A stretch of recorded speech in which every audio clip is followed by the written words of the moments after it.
What's up, Fred? Hey, what's going on? Hey, me and the boys going to this spot. They sell fried bologna sandwiches. You want to come? Sure. Cool. See you outside. Okay. Why did I agree to that? I hate bologna sandwiches. Have you ever been in a situation like that? You wanted to say no, but something wouldn't allow you to say no. Something inside of you could not get the no out. If that's the case, you might be a people pleaser. In this video, I want to give you 5 tips to help you stop people pleasing. So let's get to it. First and foremost, is there a Bible verse that speaks on people pleasing and why it's not good for the Christian person to do that? Yes, there is. Galatians chapter 1, verse 10, Paul says this. He says, "For am I now seeking the approval of man or of God? Or am I trying to please man? If I was still trying to please man, I would not be a servant of Christ."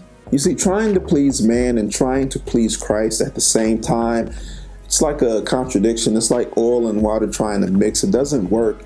You have to prioritize Christ, his commands, above the commands of man or the needs or desires of man. You have to make sure that you're prioritizing that right when you are interacting with people. So the first tip I want to share with you guys is don't answer immediately. Don't answer immediately. People pleasers tend to answer very quickly. They are very reactionary once they hear and get a question or a request is asked of them, they automatically answer. Don't be reactionary. Don't answer immediately. Give yourself time to process the information that's being asked of you. Give yourself about 1 or 2 seconds. Studies have shown that when you do that, you give the brain time to focus on the pertinent information that is being asked of you.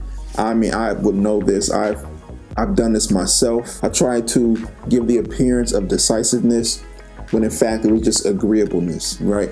You want to appear decisive, but you want to also be wise. You don't want to get yourself locked into a agreement that you're not good with, that doesn't work for you.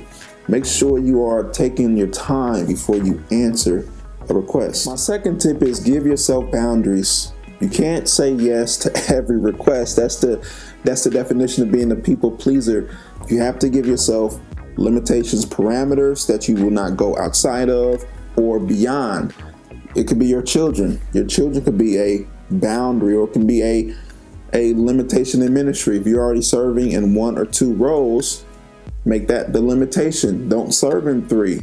Tell someone that you don't want to serve in those roles, and don't say, "I can't serve that role." Because when you say "I can't," it opens the door for someone to ask why. And whatever reason you give, it's going to sound like an excuse. Say, "I don't want to serve in that role." It comes off more confident, powerful, and it gives you more assurance on your stance on what you do and don't want to do. It also shifts the burden from you to them. You're not the solution. They have to find another solution. And don't fear the response. People pleasers tend to be fearful of saying no because they don't want to disappoint people, or they need affirmation, validation from people. I understand it's tough, but don't fear the response. People pleasers, the possibility of someone saying no, questioning their no, challenging their no, or persuading them to say yes can be mentally and physically draining.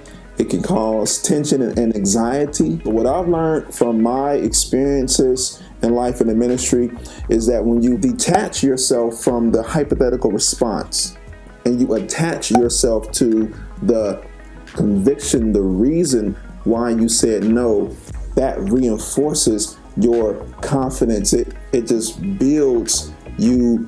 It makes you stronger. It makes you more resilient in your reason for saying no, especially if it's for the betterment of your family, for your spouse, your mental health, the betterment of your church, congregation. Who cares what the response is, right? The response is not greater than the reason for you saying no. So don't focus on the response, focus on the reason. And number 4, always avoid toxic people. You see, toxic people will put you in situations that will force you to say no more often. You might not be ready for that frequency, although it could expedite the learning curve. But, I don't recommend you being in the presence or company of toxic people for many reasons. But here's just two. 1 Corinthians 15:33 says, "Do not be deceived.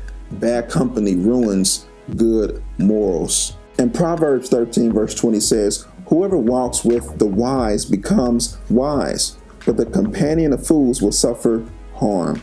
To summarize those two verses, toxic people ruin good people, so avoid toxic people. Another reason why you should avoid them is because they put you in situations where the temptation of saying yes is very great. It could expose you and set you back. Listen, don't ignore the hazard signs, right? You can navigate them carefully or just take a detour and go a different direction. And number 5, say, "Let me get back with you." Have a default answer other than yes.